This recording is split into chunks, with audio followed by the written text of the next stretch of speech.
Los tiempos cambian, la verdad no. Bueno, y se dijeron de todo en el debate de ayer.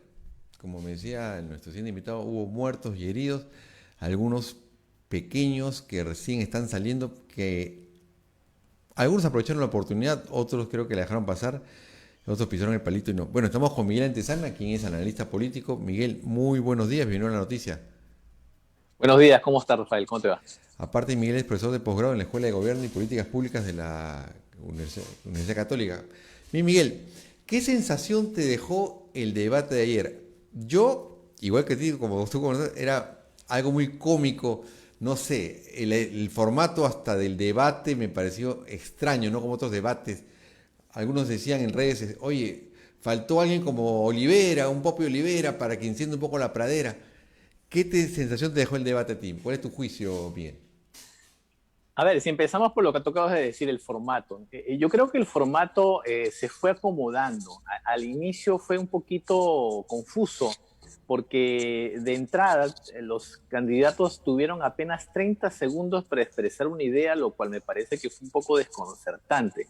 Decir una idea, una hilación completa o sobre todo una propuesta de gobierno en 30 segundos es bastante complejo. Y luego después vino esta ronda de 3 minutos, 3 minutos y medio, en la que era una conversación y que el cronómetro se activaba 3 minutos, pero solamente podías hablar uno. Yo creo que esa primera parte debe modificarse, debe perfeccionarse. Después de eso, los candidatos como que sí agarraron el hilo, ¿no? Y comenzó el debate propiamente dicho. Eso en cuanto a la forma de este formato. En cuanto al fondo, en cuanto a los candidatos en particular, como habíamos hablado antes de entrar en línea, precisamente yo creo que hubo muertos y heridos, ¿no? Yo creo que aquí el gran ganador es el electorado, es el público que pudo apreciar el debate y que pudo cerciorarse de quienes están mejor preparados. No es que sea el mejor preparado, pero quienes están mejores preparados de este grupo. Yo he mencionado que esto, si lo comparáramos con las eliminatorias del Mundial, este es un primer grupo, y de este primer grupo hay eliminados, evidentemente, y hay unos que pudieran pasar una segunda ronda según el desempeño que han tenido anoche. ¿Tú le podrías poner una calificación? ¿Alguno pasó tus expectativas? De repente, no, no es que sea tu voto, que sea tu voto en este momento, sino quién estuvo mejor performance en el debate. Y yo lo pondría para ser un poquito bastante objetivos y bastante abiertos, lo pondría en aprobados y desaprobados. A ver, Yo creo aprobados. que entre los aprobados están Verónica Mendoza, y esto no es un orden de aprobación, por supuesto, Verónica Mendoza, Keiko Fujimori y Alberto Beingolea. Yo creo que ellos tres aprobaron, pasaron la prueba, cada uno con unas características particulares. En el caso de Beingolea, yo le noté mucho al comentarista deportivo. O sea, Sí. él corría demasiado, tenía un verbo muy fluido.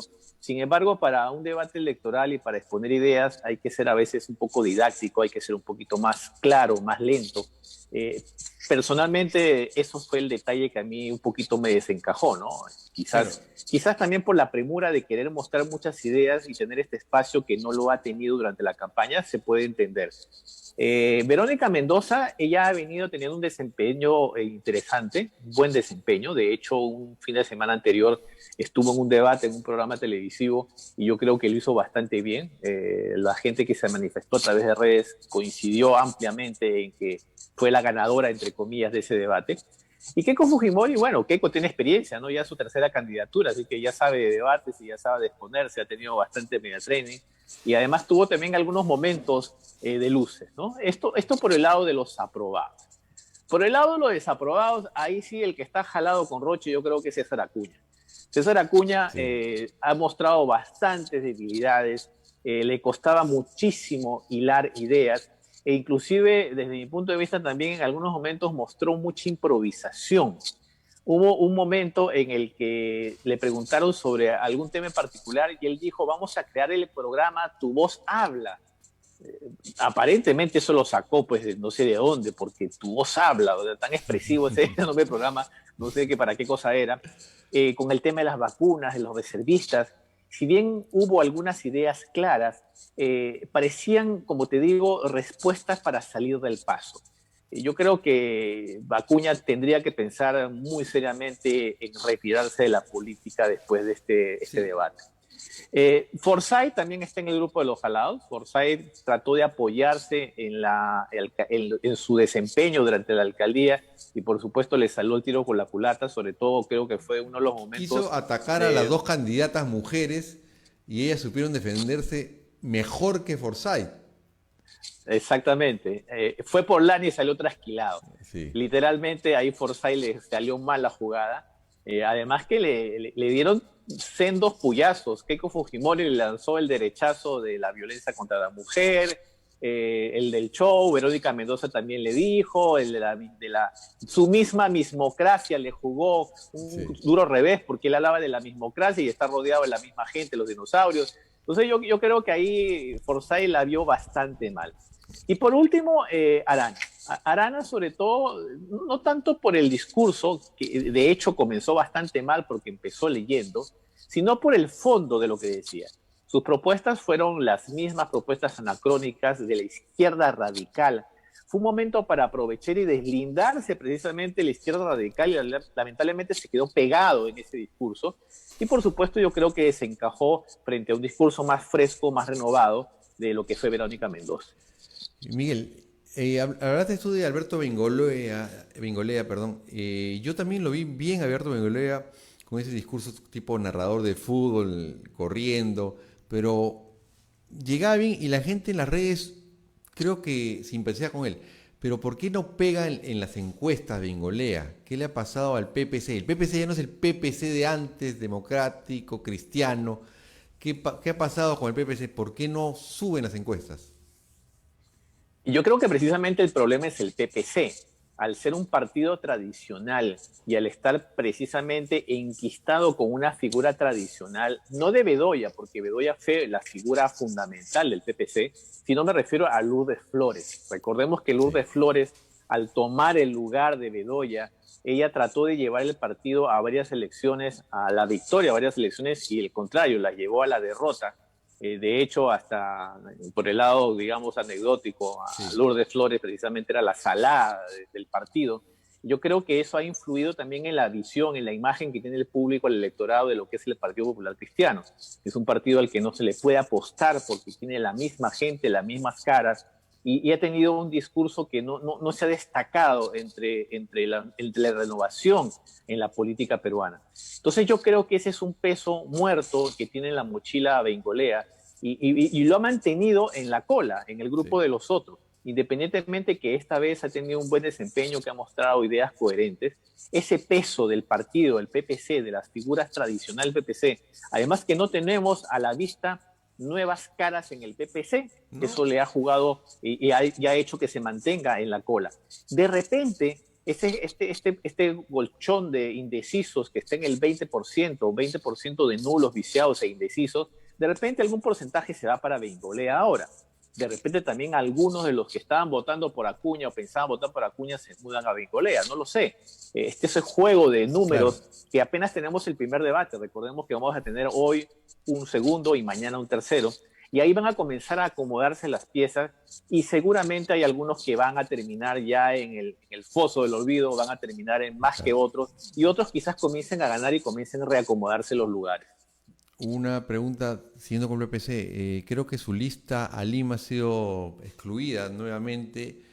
Por más votos que tenga, de repente no pasa la valla el PPC porque no tienen lista por Lima, que es lo más fuerte, el bolsón más fuerte. Es correcto. Y eso también sería un golpe muy duro para un partido tradicional, ¿no? Sí, empezar de Lo cero, cual ¿no? también dice un poco de la renovación que necesitamos en la política, nuevas organizaciones. Recordemos que hay 18 candidatos a la presidencia, pero hubo más de 20 partidos presentándose en las elecciones, ¿no? Hay algunos que también no tienen lista presidencial, como el FREPAR. Entonces va a haber una depuración, y creo que una necesaria depuración en lo que son las organizaciones políticas en el Perú. Bien, ¿alguna propuesta interesante el día de ayer? ¿Te has escuchado? Yo, en verdad, los escucho casi todos los días y me parece más de lo mismo. No sé si tú de repente tienes algo que has rescatado de algunas de las presentaciones del día de ayer. No, yo también coincido contigo. Hay más de lo mismo.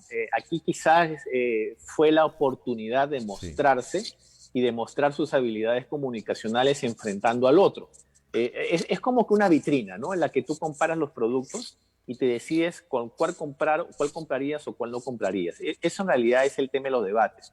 Lamentablemente en el Perú no tenemos una cultura política, no tenemos una cultura de revisar propuestas, de definirnos sobre la base de ideologías, sino que nos enfocamos mucho en las personas. Es más un voto emocional, es un voto más de simpatía, de afinidad con el candidato más que por propuestas y contenidos. Por lo tanto, independientemente que pudiese haber alguna propuesta interesante o por lo menos la curiosidad de saber cómo se implementarían, yo creo que no llegamos a más de eso. sí, Por ejemplo, el propio Acuña, cuando él decía que iba a contratar, así, contratar a 100.000 reservistas para la sí. seguridad, cualquiera le preguntaría, oye, pero ¿de dónde vas a sacar eso? ¿Cómo lo vas a hacer? ¿Reservistas de qué año? Porque hay miles de reservistas. Yo soy reservista, por ejemplo, pero ¿qué? ¿Me van a Claro. contratar? ¿Me van a pagar? ¿Cómo van a hacer? O sea, y si fuéramos de verdad al fondo, por supuesto que uno profundizaría en una serie de medidas que se han anunciado o que se anunciaron ayer. Sin embargo, no, quedan ahí, solamente en ofertas electorales, muchas de esas electoreras en realidad. Sí. Y antes de que dos preguntas, porque tú eres un experto también en comunicación política y el vestirse también comunica mucho. El señor Forsyth estuvo en camisa, algo remangado.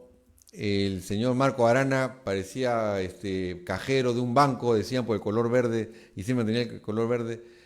Las mujeres, bueno, ya sí, no hay manera de discusión porque está muy bien. El look, ¿qué te pareció un poco de la presentación para este debate?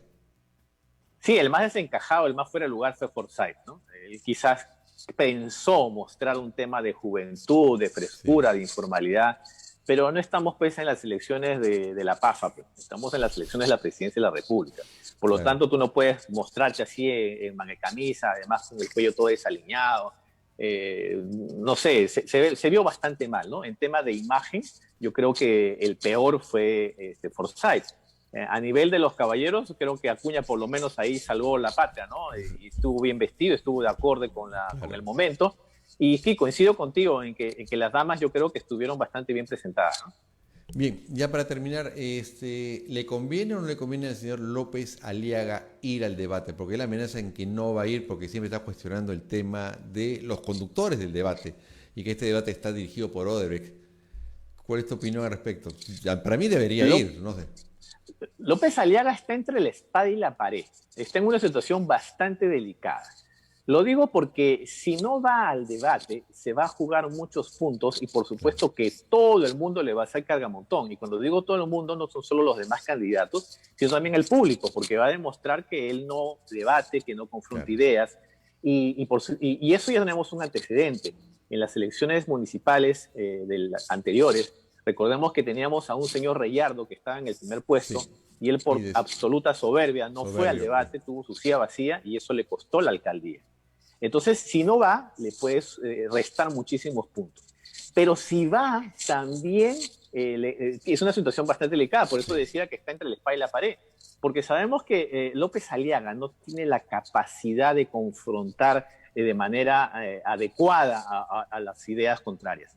Si él va al debate, va a tener a otros 5 candidatos que le van a hacer cargamontón. Todo el mundo va a ir contra López Aliaga. claro. Y como él no sabe manejarse, él seguramente va a salir el López Aliaga, como dicen las redes, facho, en la que él va a comenzar a decir una serie de improperios, de barbaridades, y eso también le va a jugar en contra. Entonces, vaya o no vaya, va a estar en una situación delicada López Aliaga. Lo peor que él pudiera hacer es no ir al debate e irse a un canal que todo el mundo menciona para tener una entrevista con alguien como Dean Ayer. Porque finalmente Claro. a mí me olería que pudiera suceder eso, como Sí. sucedió en otro fin de semana pasado. Entonces, yo creo que la tiene bastante delicada. Yo creo que López Aliaga está en una franca caída. Si es que tomamos en cuenta un voto informado y tomamos un voto consciente, siempre y cuando suceda eso. Si no Aparte, tomamos el voto informado, el voto consciente, cualquier cosa puede pasar. claro. Sin embargo, yo creo que López Aliaga la tiene difícil. Aparte, el día de hoy, bueno, el debate del día de hoy no le veo mucho el peso. salvo el señor de Soto, por ahí quizás un Ollanta que como es presidente pueda hacer algo, pero no veo a los candidatos muy bien, porque el día de hoy es muchos pequeños candidatos que están en la cola, pero el día de mañana sí, están más o menos gente que si el día de ayer fue una pelea regular, se puede decir, el día de mañana va a ser una pelea a muerte, porque están todos y están candidatos en primeros lugares también. Mañana está Lescano, ¿verdad? Lescano también. Mañana está Lescano. Entonces, yo creo que Lescano, por supuesto, lo va a tener también difícil después de López Aliaga, porque Lescano tampoco es que tenga un gran dominio de oratoria. Él tiene un dominio por su labor congresal de 20 años. Sin embargo, a nivel de candidatura presidencial ya es otra cosa. Yo creo que el día de hoy sí, va a ser algo como para ver quién sale, ¿no? Como que quién saca la cabeza del fondo para ver si gana alguito de puntos. Ollanta Humala, por supuesto, yo creo que es el mejor de todos ellos. Él tiene esa capacidad. Además, tiene la confianza de haber sido presidente. Va a hablar desde el lado canchero, ¿no? Claro, entonces, lo que ya ha hecho, quizás seguro. se pueda ver eso. Los demás sí coincido contigo en que en realidad, no sé, van a tratar de hacer algo para destacarse. Yo no sé si Ollanta Humala con esto pueda remontar ese 2% que apenas tiene, 1% algunos le dan. Y el día de mañana sí, ahí por supuesto el que va a tratar de hacer los mayores maromas es Julio Guzmán, porque Julio Guzmán no solamente ya no está ahorita en la lucha para alcanzar una posible segunda vuelta, que sabe que la tiene bastante difícil, si no imposible, sino para pasar la valla, exactamente. El que tanto se ufanó de decir que 5 años armando el partido, que no sé cuánto es la cosa, y resulta que en pocos meses lo está perdiendo precisamente también por las labores de él, por una actitud, desde mi punto de vista, bastante soberbia y por no escuchar a las bases de su partido. Muy bien, Miguel Antezana, muy claro como siempre, y gracias por estar con nosotros y ya estamos conversando en cualquier otra oportunidad para analizar lo que son los debates y también para las elecciones, lo que se viene la otra semana. Muy bien, muchas gracias Miguel Antezana que está con nosotros. A ti, muchas gracias. Hasta luego. Gracias. Muy bien, muy claro, como siempre, Miguel Antezana. Era un gusto entrevistarlo después de mucho tiempo, pero siempre claro en lo que dice. Bien, vamos a una pausa y ya regresamos. Los tiempos cambian. La verdad, no.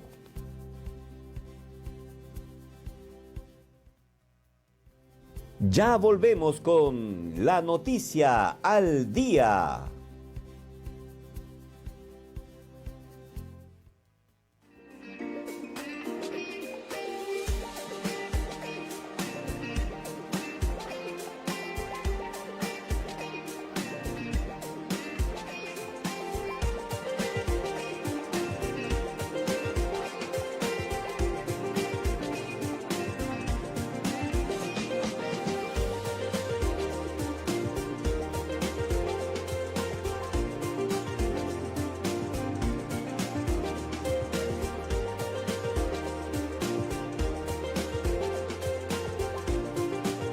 Esto es La Noticia. Síganos en todas nuestras redes sociales.